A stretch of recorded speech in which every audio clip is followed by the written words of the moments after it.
Before I forget, Ben asked me to let you all know there is no colloquium next week because of GSA.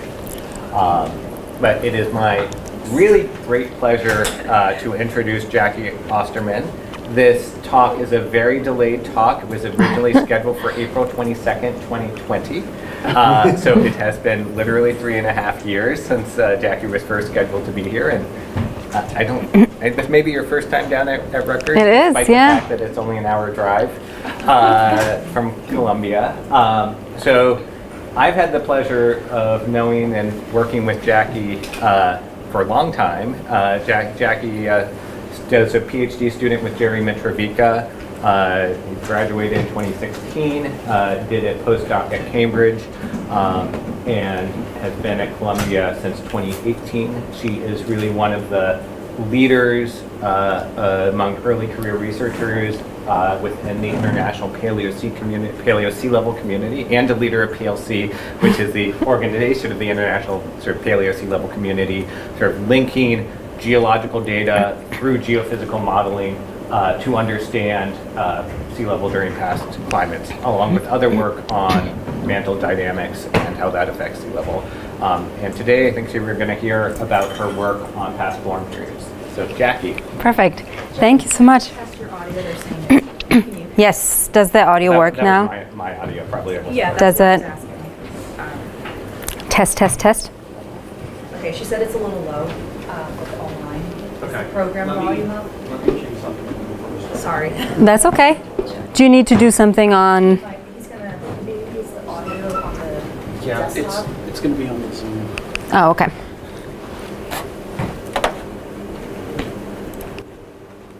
Well, hi everyone. It's great to be here, and thanks everyone for coming. It's nice to have these over sort of lunchtime and not towards the end of the day when people with kids have to leave.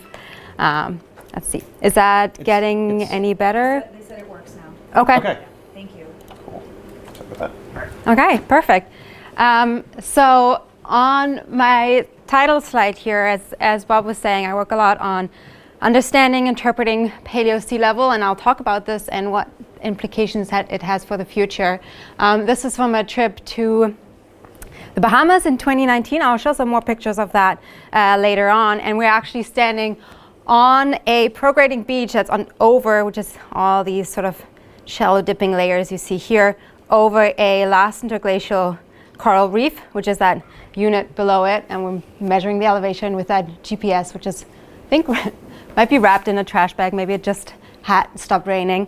So I'll show you some more pictures from this field work and some of the results of it that I'm going to try to tie into sort of a bigger story for you today.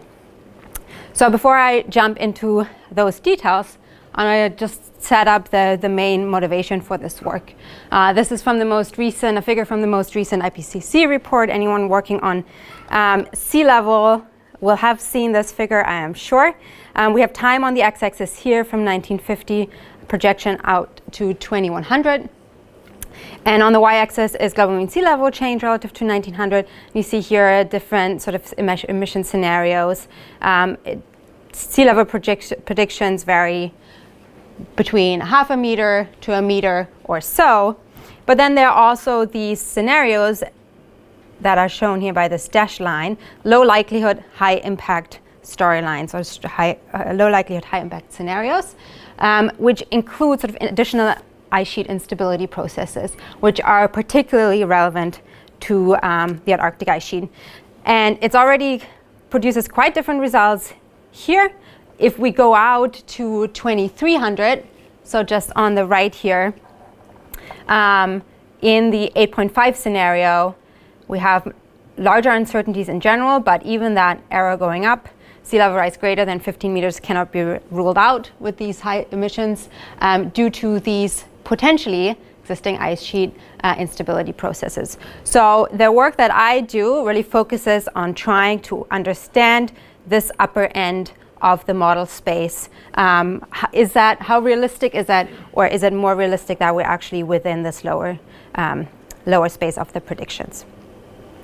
To answer this question, we go back into the geologic past, because all of the ice sheet models that are sort of calibrated on the last 10 years of data that we have, 20 years, 30 years, are not really, that's not really a time period when it was a lot warmer than it is today. In fact, it's a time period when it was colder. So we want to go back to the past when temperatures were actually warmer. This is another figure from the IPCC. It's a little busy, but I actually really like this. So let me walk you through this. We have temperature in the bottom. There's atmospheric CO2 for reference on the top, but I actually won't talk about this. And we have sort of the historical record here of temperature and then future projections. Then we have a different time scale. So it's all time on the x-axis, but here's a different time scale, 100,000s of years. So you see ice age cycles. Then we have few millions of years, temperatures were warmer and warmer. So for the last 3-5 million years, we're into the Pliocene. And then if you go even further back in time, tens of millions of years, temperatures were even warmer than that. So the time periods that we have mostly looked at and focused on in terms of trying to understand what temperature and sea level and ice sheet sizes were the following three. First, the last interglacial. So that's about 120,000 years ago. And temperatures were 1 to 2 degrees or so warmer than they are today. Another time period that has received a lot of focus is the mid-Pliocene. So that's around 3 million years ago. Temperatures were 2 to 3 degrees higher. And I should say I'm filling in these bars here on the right, where you see from the IPCC the sea level estimates that are used for this time period. So for the last interglacial, it's thought that sea level is 5 to 10 meters higher than it is today. Mid-Pliocene is 5 to 25 meters. And then the other time period that's not actually adopted in the IPCC, and we're hoping that is another time period that we can study as sort of a past analog for how ice sheets behave in a warming world, is the early Pliocene, so about 5 million years ago when temperatures were 4 degrees or so warmer than they are today. So, and for this time period, we really don't have a great estimate of how high sea level was. So what does 5 meters or 10 meters or 15 meters of ice melt or of sea level rise mean? Here is just a ballpark estimate of how much sea level, how much ocean water is in the different ice sheets. So that's denoted by the numbers here on these ice sheets. So if the Greenland ice sheet were to melt today, sea level on average in the globe would rise by about 7 meters. The Western Arctic ice sheet has about 5 meters of water in it. And then the Eastern Arctic ice sheet is a lot bigger with about 55 meters. So during these past warm periods, we're particularly worried about how much did the Western Arctic ice sheet melt, this part, how much of the Greenland ice sheet melted, and then for Eastern Antarctica, there are marine-based sectors where the ice sheet sits on bedrock that's below water, below sea level today. Those areas are most susceptible to melt, so those are the other areas that we're sort of worried about and want to try to constrain better how much they melted. And so in my talk today, I will mostly focus on this estimate for the last interglacial and a revision to it based on our work. And I will also do a quick stop tour through some highlights, some papers that we've published in the last few years that further improve estimates for the mid-Pliocene and the early Pliocene. So how can we specifically use, so if we have this estimate for the last interglacial for the Pliocene, how can we specifically use this to inform future sea level change?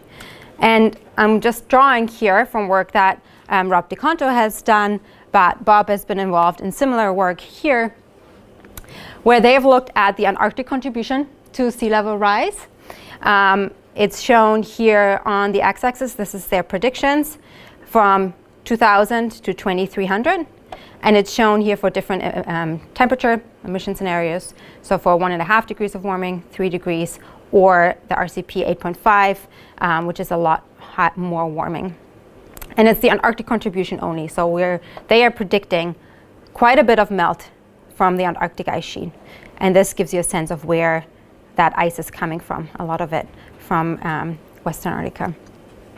And so what they've done in their the way that and I should say these predictions, those are the ones that lead to that low likelihood but high impact scenario.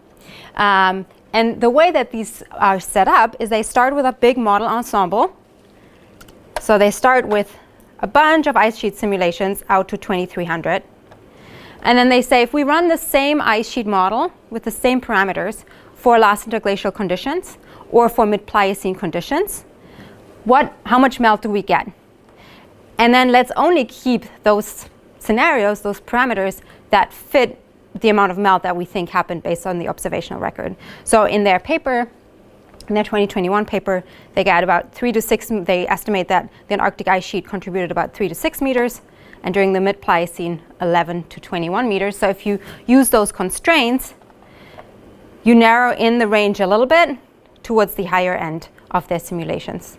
And it actually affects also the kind of processes that I used that are apparent in the ice sheet modeling, and I won't go into those details now. So the goal here is to better constrain sea level during the past periods so that we can use this kind of approach. And in fact, on my last slide, we'll have a figure here that revises these predictions based on our updated estimates for last interglacial and mid-Pliocene melt from Antarctica. So better under constraining sea level during the past to then use it in these kind of calibration and projection studies. So how do we go about reconstructing past sea level? What are the different ingredients that go into that work? So we start with local sea level. So that means sea level at one location that's reconstructed. It's often, and I should say, throughout this talk, I will only be talking about sea level reconstructions that are based on paleoshorelines of different forms.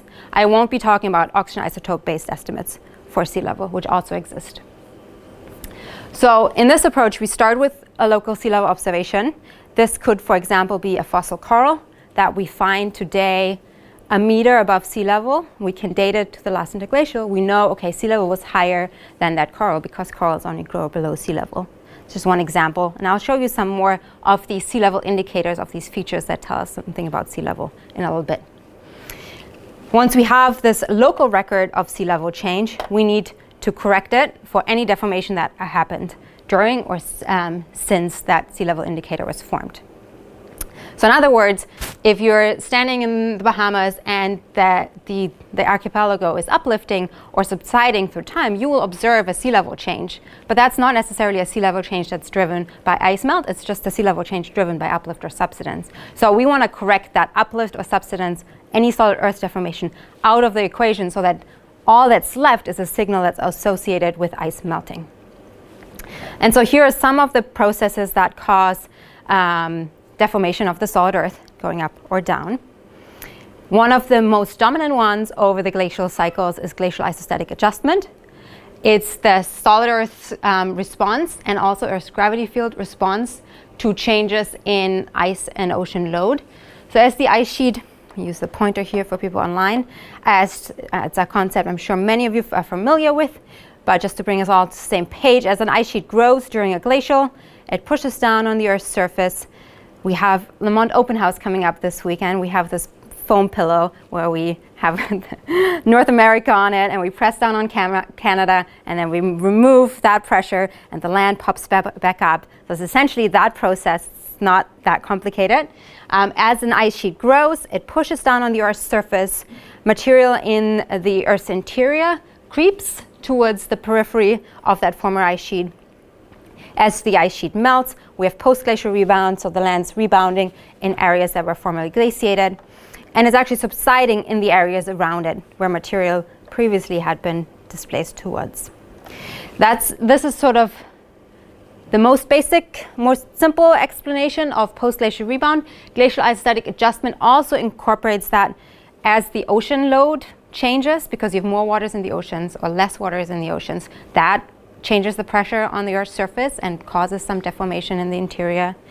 There are also gravitational effects. So as the ice sheet is bigger or smaller, it actually changes the gravity field, which defines where the top surface of sea level is.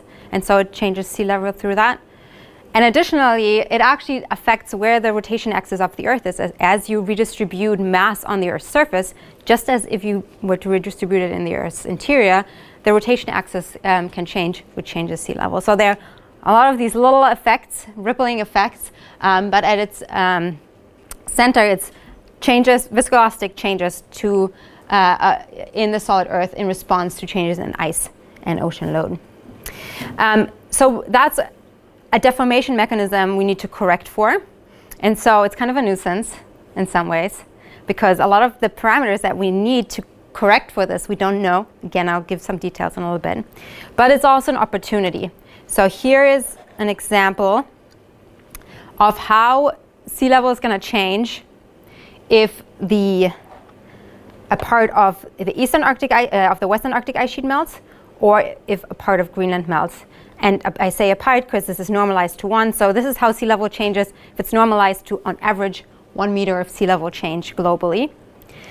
For Greenland, if we just walk through this example, if the Greenland ice sheet melts, the white means sea level is actually falling in these regions.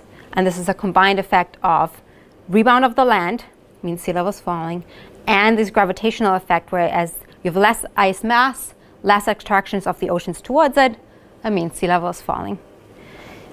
Sea level is rising, but not as much as the mean in the blue and into the green.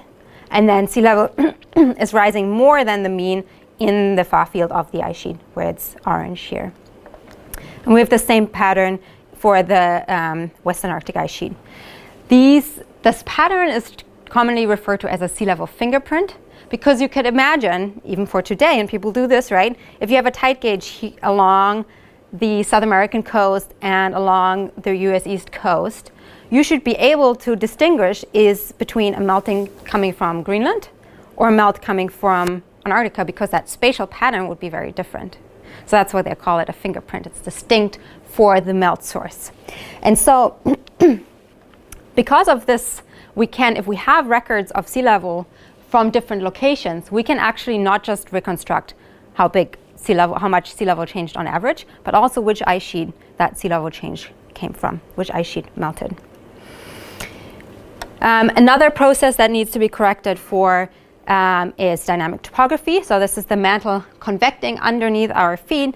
It's convecting slowly. Processes are much slower than glacial isostatic adjustment, but significantly enough that it affects even last interglacial shorelines, but definitely into the Pliocene and older. And there are other processes like sediment loading or tectonics. Try to stay away from tectonic boundaries, because that's definitely a process we can't estimate good uplift or subsidence rates associated with. So those are all the things. We start with the local sea level observations, we date them, we survey them in the field, we do these corrections, and we end up with a global mean sea level estimate, and ideally even a distribution of where those, which ice sheets melted. So let me dive into specifically what these sea level records and this modeling looks like for the last interglacial. So the last interglacial is about 130 to 115,000 years ago. There's a lot of people who worked on this project with me, and some of them I'm showing here, acknowledging all of their contributions here. So just a reminder, 120,000 years, last time in Earth's history when really globally temperatures were warmer than they are today. And I would be remiss if I weren't mentioning Bob Cobb's 2009 paper on this, which is a seminal paper in this field for sure. Stood the test of time so far, which is a reconstruction of how high sea level was during the last interglacial, which is what I'm talking about today. And he and co-authors used data from a lot of locations, and they used a statistical framework. You all know Bob, you shouldn't be surprised about this, to infer sea level changes. We look at the sea level changes here. Time from 130,000 to 115 is interglacial.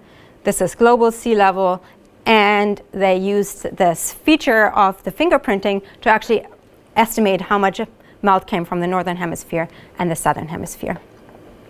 And they found that sea level was likely between 6.5 to 9 meters, peaked 6.5 to 9 meters higher than it is today. A different paper that was a little bit more focused on a few key sites a couple years later came to a similar conclusion, that sea level was about 5.5 to 9 meters higher. And those are still numbers that inform sort of the most recent IPCC report. Yet there are definitely some observations that also happened since that don't quite accord with this or make the analysis potentially more complicated. So for example, there are more data that exist now, some that sort of contradict some of these inferences. For example, having sea level higher above present even earlier in the interglacial. Appreciation for 3D variability and viscosity for GIA. Appreciation that the deglaciation during termination 2, so the deglaciation that led into the last interglacial, was potentially quite different than the deglaciation into the modern. And all of these things sort of affect this inference. So we went sort of back to the drawing board and tried to say, let's look at a location where we can data that we think are highly reliable because of they can be dated very precisely and the interpretation in the field is as straightforward as it can be for data, for observations, and is a location that can actually help us constrain some of the modeling parameters, specifically some of the ones, uncertain ones. So we focused on the Bahamas. This is an archipelago down here. And what I'm showing you here in these different plots, this is actually, I think, a plot from the proposal that funded a lot of this work. This plot didn't make it in any of the papers. But what we argued in the proposal is to say the GIA, and don't worry too much about the exact numbers here, but the GIA signal associated with either a big Laurentide ice sheet during the deglaciation or a small Laurentide ice sheet, or a record early in the interglacial or late into interglacial, or a stiff mantle or a weak mantle, will affect the gradient in sea level across the Bahamas. So you're sort of this is the signal associated with the Laurentide ice sheet. In some scenarios, you would imagine there's a strong gradient, or there's a sea level predictions, a strong gradient in the sea level prediction. In another scenario, you would expect no gradient at all, and we should be able, if we have, and this is the same kind of carbonate structure all across the archipelago, if we can get sort of reliable estimates along this transect, we should be able to distinguish between these different scenarios and test hypotheses about the size of the Laurentide ice sheet, viscosity, and then make an inference of global mean sea level. So we went to the Bahamas. So we are looking at Florida, Cuba, and this is the big carbonate platform that makes up Bahamas, and then Turks and Caicos as well. I will take you specifically to Crooked Island, which is all the way down here. It's a beautiful place, not surprisingly. And one of the reasons why it's a beautiful place also makes it a great place to study last interglacial sea level. There's a lot of sand. As a huge carbonate production offshore on the carbonate platform, and all of that sand gets washed on and fossilizes, turns into rock, and forms and is a direct recorder of the past environment. So here's just one example of some fossilized dunes that you see here. I don't know the age of these. They might not be very old. Actually, one day we were sitting on an outcrop and we were debating, this was the common debate, is it Holocene or is it last interglacial? Holocene being 5,000 years old, interglacial being 125,000 years old. So a very different age, but still both actually look not so different. We were debating the specific outcrop, and then later we found a Coke bottle encased in the outcrop. So clearly it was very young. So it just forms the rock super quickly. In addition to having these great archives, we also have things we can use as sea level indicators and date. So here's an example. On the left is a living coral. On the right is a fossil coral that probably when it was alive looked very similar to what is on the left. It's in situ, so it probably was there exactly as it was. It's not broken up into pieces and we only find little bits. It's actually the entire coral head. It's in the right position. And you see on top there's beach sands that prograded over it afterwards. We dated this specific one, and you should see some data of that a little bit later. We can also look for other features. Just as an example here, we didn't date this or use this as a data point, but I just kind of like this analogy of the modern analog and the past. So on the left, this was, and it was like very close to one another actually. On the left, it's just the modern flat where you have water coming in and out, and you form these ripples. And here, this is within the last interglacial unit. This is very close to where we were standing on that tidal slide picture. And you see this, the modern sand sort of filled in these grooves, but you see the ripples here on the last interglacial unit. So if you're standing on that rock, you know you're standing on the last interglacial beach. You don't necessarily know, in this case, what the exact age is, which is something we can get from the corals, but you know you're standing on a beach at some point. Another feature that you can sometimes find, that's some of the best indicators, because the ripples can also form slightly below water. Some people use kind of the spacing and size of these ripples to actually infer the water depth. We didn't go into this kind of detail. Another feature that you can use are these fenestrae. So this is a top view. I should have used the hammer both on the left and the right. It's a different prop on both pictures. One is from the top, and then one is from the side. You see these little kind of holes here. If you look at it from the side, you see that these holes are actually like little chutes. So if you go to the modern beach today and you stand in the swash zone where the water comes in and out, as the water moves back out, you normally see little water air bubbles kind of popping up. And if you were to take a piece of it and look at it from the side, it would look pretty much like this. You would see the little chutes. So this is definitely a beach. Probably sort of highest swash zone because it's preserved in the record from the last interglacial. So the data that we've compiled was highest marine to Aeolian transition. So we were looking at each of these islands. We were looking where can we find the highest marine. The Bahamas are on the periphery of the former ice sheet. So over the interglacial, we expect the islands to slightly subside, causing the highest sea level to happen towards the end of the interglacial. So we were looking for the highest sort of marine feature and marine to Aeolian transgression, which is what this would be, on different islands. And I was only part of some of these trips. Blake Dyer led some of those. Marin Ramo, all the people I mentioned in the beginning there were involved in this work. And I've sampled and surveyed all of these places that have blue dots on them, and actually plus Turks and Caicos last year. And the numbers that you see here is that highest marine to Aeolian transition.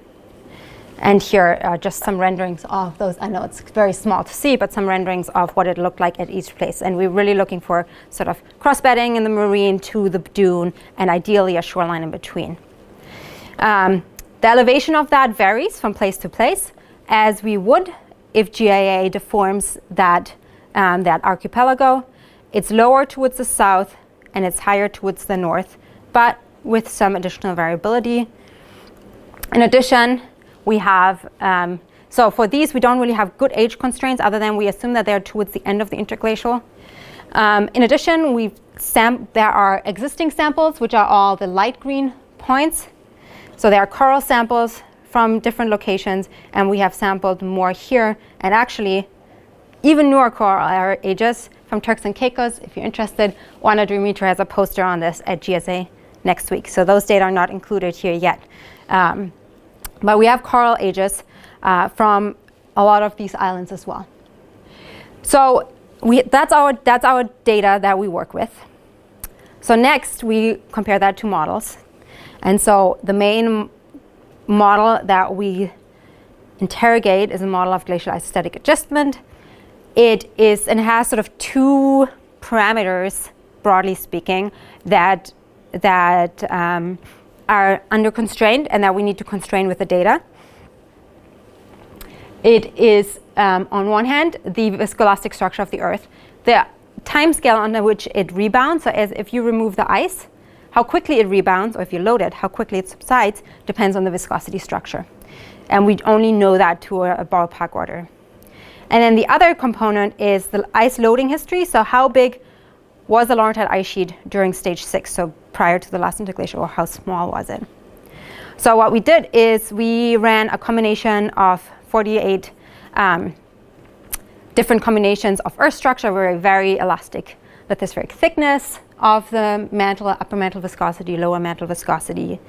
In reality, there is variability in the viscosity that is laterally varying, which we didn't account for explicitly in here, but rather through that suite of parameters. We're only looking at one specific region, so they're probably most sensitive to one a priori unknown earth structure. If we were looking at a global scale, the 3D variability becomes more important. We've looked at this in a little bit more detail in this paper. I won't talk about this much more. And then for the ice history, so it turns out if you're thinking about, I don't know how many of you are thinking about the last deglaciation. If you're thinking about the last deglaciation, we have a relatively good handle about how big the Laurentide ice sheet was and when it melted, and how big the Fennoscandian ice sheet was and when it melted. If we look at stage 6, so here's just your Lysichian Ramo isotope stack. So last interglacial, 125,000 years ago, there was a glacial maximum just before it. And there's actually, it's not that certain how big the ice sheets were during this time. On the left here is what they looked like during the last glacial maximum. Whopping Laurentide, much smaller Fennoscandian ice sheet. It's been proposed that for stage 6, the ice sheets might have had equal size, or the Eurasian ice sheet was potentially even bigger than the Laurentide. And that affects significantly the GIA, glacial isostatic adjustment. So we've ran different scenarios of how big the ice sheets were and how quickly they deglaciated. And then we used a Bayesian approach, where we essentially combined the data with the models. So we used inference to identify both the most likely GIA models, and that's based on sort of the geographic trend in the data. We ended up with 48 times 6 times 2, I guess, which makes 576 different GIA simulations. We did also correct for long-term subsidence. So there's some data on the platform that constrains sort of how slow that the platform is slowly subsiding. This number is quite uncertain, and if that's very different from what we assumed, I think 2.5 meters plus minus a meter. If that is very different, it would significantly affect our results. And then that allows us to make an inference, probabilistic inference of global mean sea level, which in our case is modeled as a Gaussian process. So here are the outputs. We get a posterior likelihood of which viscosity model is more likely, which ice history is more likely. We get an estimate of sea level varying globally, and we get an estimate of global mean sea level. So what we find is that our data do in fact agree with models more that have a smaller Laurentide ice sheet. I should have said these sort of bigger Fennoscandian ice sheet scenarios are backed up by data of terminal moraines around the Fennoscandian ice sheet. So it definitely was bigger at the Fennoscandian ice sheet was definitely bigger at some point during MIS6. How much bigger is unclear. And our results suggest that in turn the Laurentide was probably a little bit smaller. And the exact sort of ice history sort of traded off with preferences in the viscosity structure. Here's a result of the posterior sea level. So we get out GIA, we get out sort of a most likely GIA and a most likely global mean sea level. If we put those back together, we can compare them back to with the data. And they should fit the data because the data constrained this model. If the data don't fit the predictions here, then our priors are probably not right. But luckily, I think there's a good agreement. So this is different islands along the archipelago are different figures here. We have predictions of sea level in the curve, and then we have the data shown as these markers with uncertainties up or normal distributions here. For corals, they grow below sea level, but with an uncertainty range, so they only have uncertainty bars up. So the uncertainty range, and this sort of gives you a sense of that water depth distribution. So the corals all grow below sea level, great, but sea level was also kind of close to it. So that's sort of just a sanity check. adding in new data that we've collected, like that coral that I showed you in an earlier picture, and throwing them onto this plot. So those data were not used in the inference, but they all still agree with the predictions. Again, we don't compare the actual marker to the curve, but we compare that uncertainty band up with the curve, which overlaps.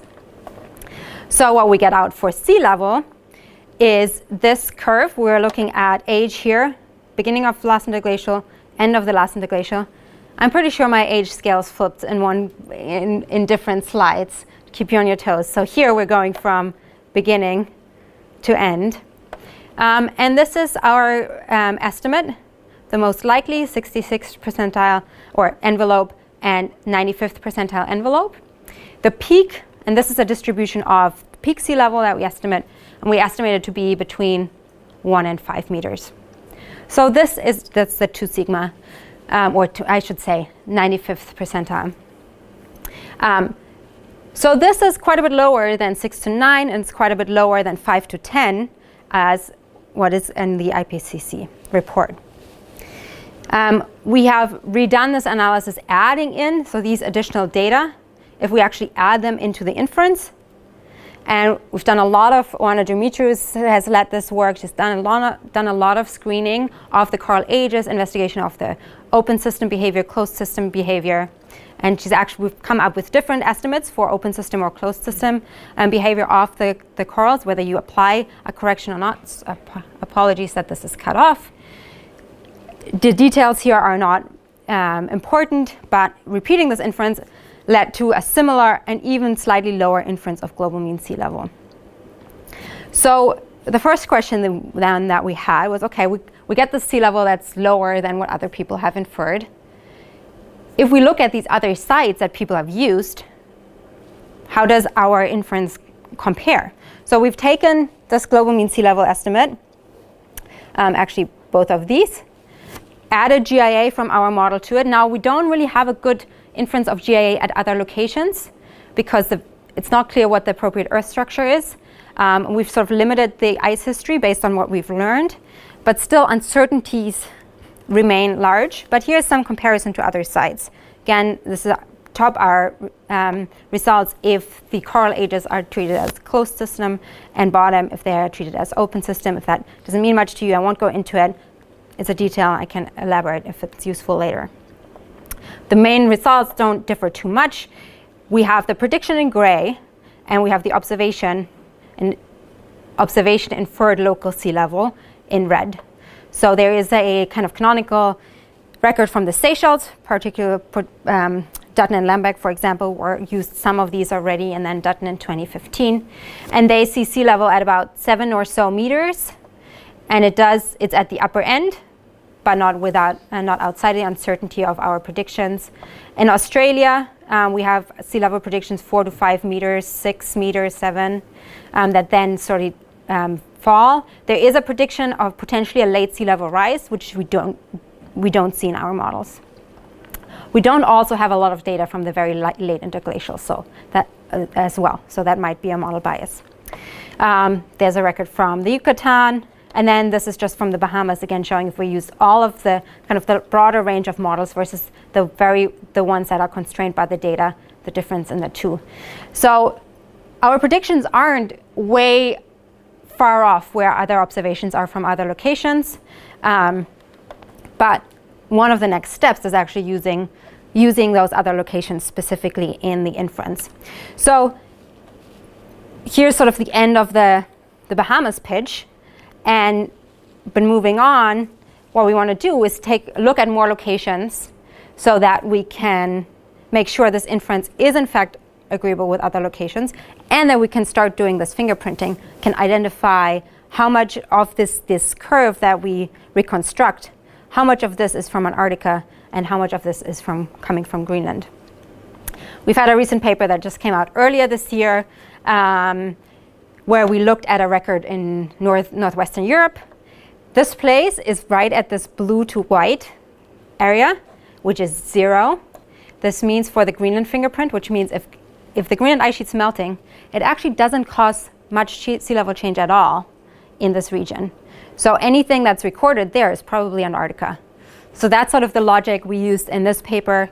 And what we found was an Antarctic contribution of 3 to 8 meters. So that's, again, before I was talking about a global mean of less than 5. We need to be, if we want to reconcile both at the same time, we need to be at the higher end of the Bahamas inference and the lower end of this inference here. They're not mutually exclusive, but they are sort of different ranges for sure.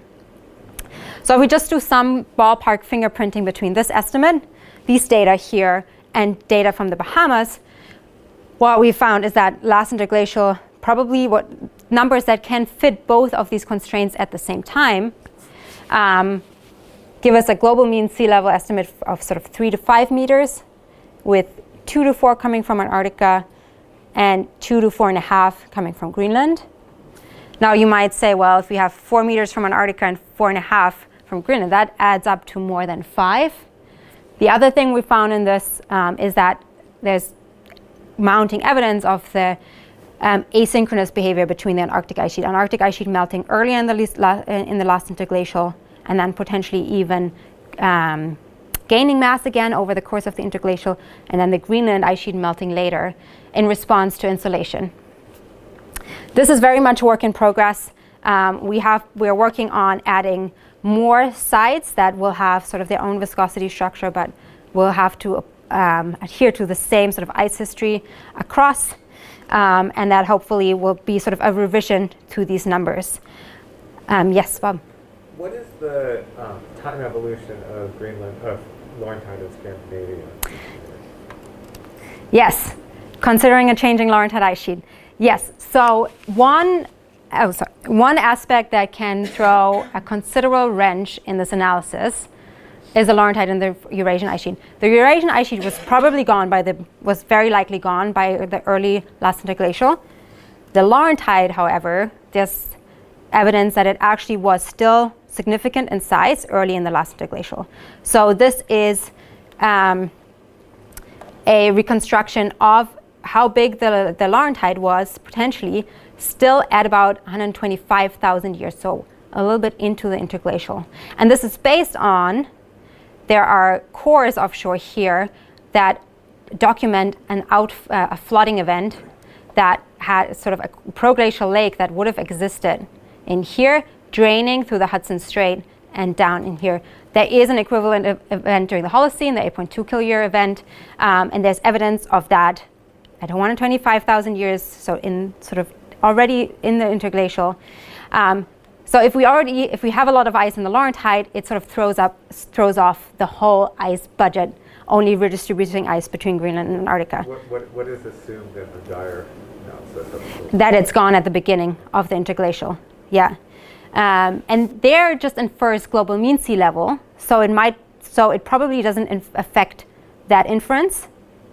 But in a paper like where we focus just on specifically inferring the Antarctic size, that very much depends on where ice is. But the global mean inference doesn't necessarily, and we actually redid the Dyer analysis with a delayed Laurentide, and you get very similar results. So the global mean doesn't, based on the Bahamas data, doesn't change too much. Okay, so I'm gonna do so this sort of concludes my last interglacial summary of where we are at.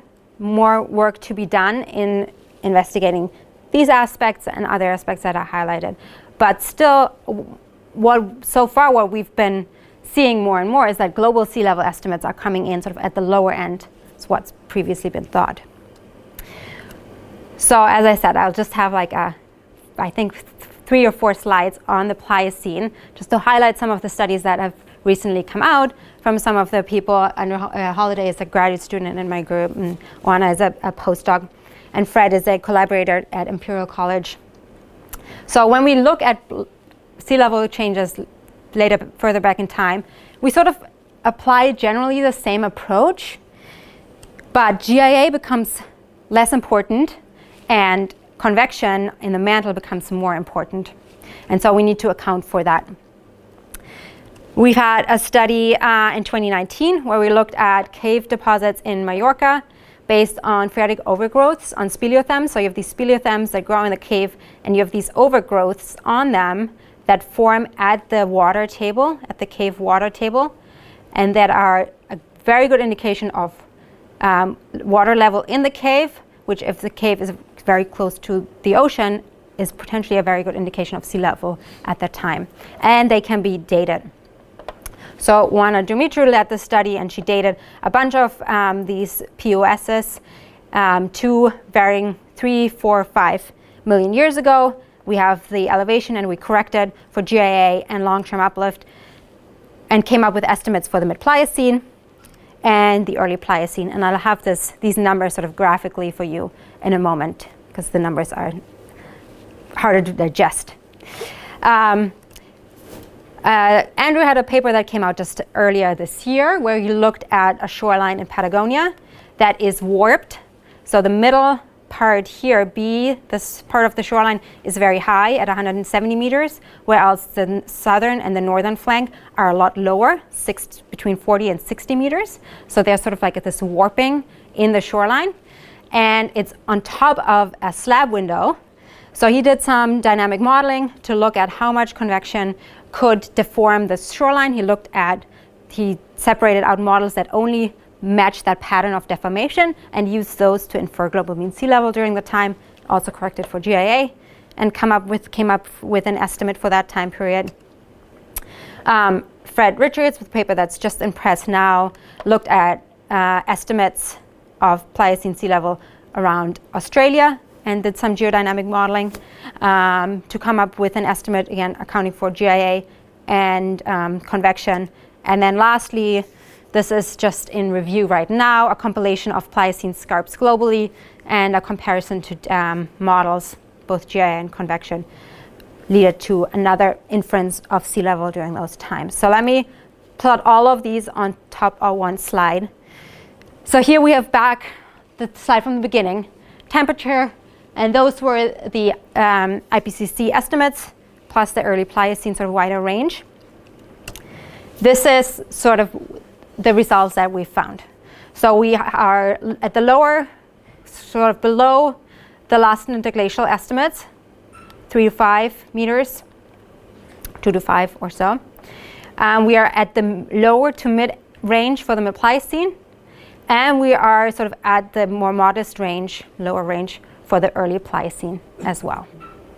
So if I take those numbers now and put them back into this ice sheet model calibration experiment, where they originally assumed 3 to 6 meters from Antarctica, if we use this number of 2 to 4, and as I said before, this is depending on what we find out for the Laurentide, this number might change, but as a preliminary result, using this range here. And then for the Pliocene, use an upper bound of 16.5 meters, assuming that about 5 meters come from Greenland. So that's really taking the highest estimate here, 21.5, subtracting 5 that probably came from Greenland, maybe even more. We end up with less than 16.5 meters from Antarctica. And the models, and we start with all of the models.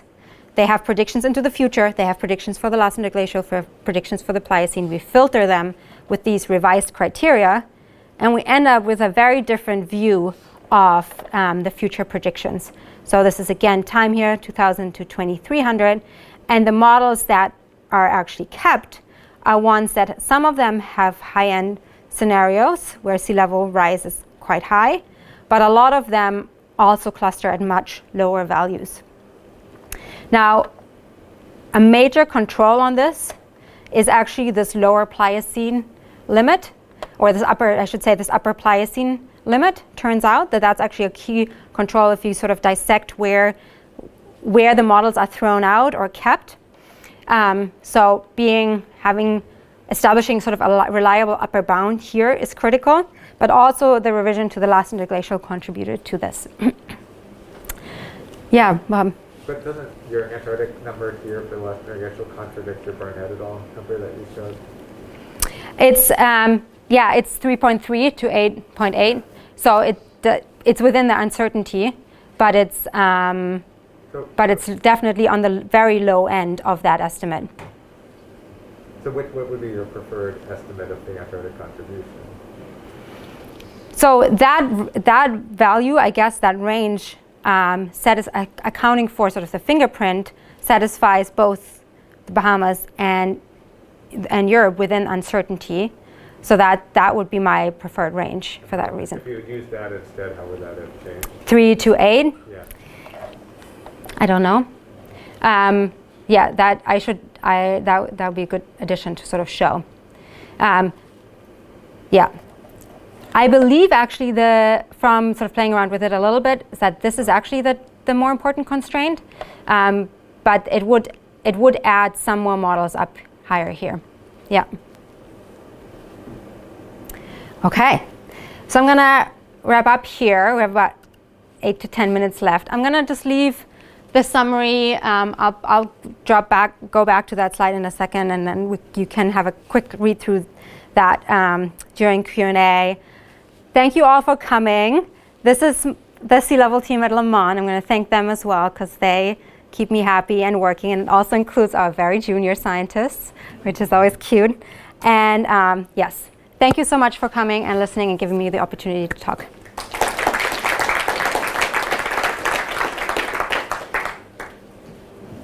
And I'm happy to answer any questions that you might have. Yeah, Jing. And so, thank you for the amazing talk. So I have 2 questions.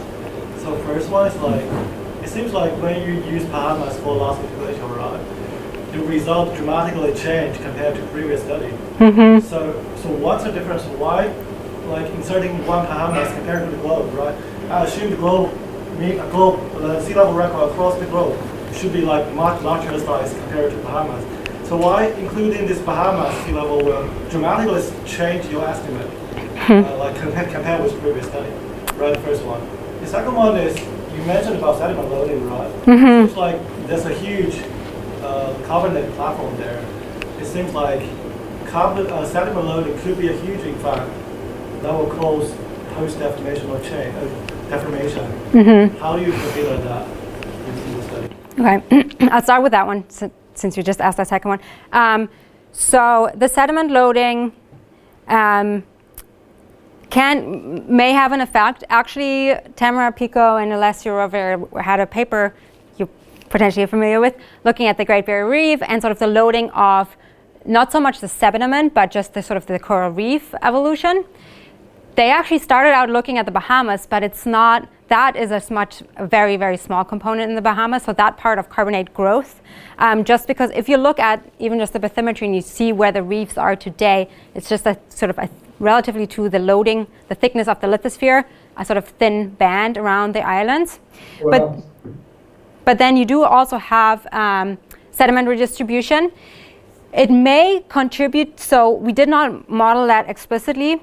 It may be included in the sort of long-term subsidence rates that's sort of observationally estimated. So we didn't use a model to constrain sort of the long-term deformation. We used those log data of the carbonate platform. So that might include that measure. But yes, that's a process that might contribute for sure. And it's going to be particularly important actually if that includes some spatial gradient across the platform, because that would affect this inference, because it's really based on fitting gradients in the data. So if part of the gradient comes from sediment loading, for example, it would definitely affect results. We don't have a good estimate of that, data or modeled. So then your first question was, right, a global analysis should be potentially more reliable than an analysis that is just based on one location. So in general, I would agree with that. But the data are complicated, and so that can get lost sometimes in a global analysis. And so I think I think we are sort of building towards a global analysis, and we've done some runs to show that the predictions are not way out of predictions from other locations. But yes, so we're sort of building towards that. but if we're looking at the sort of earlier studies that used more global data, we definitely see some of the results that are not consistent with some of the observations that we believe now to be true. So it's sort of just a revision of building towards a revision of a global analysis. If that makes sense.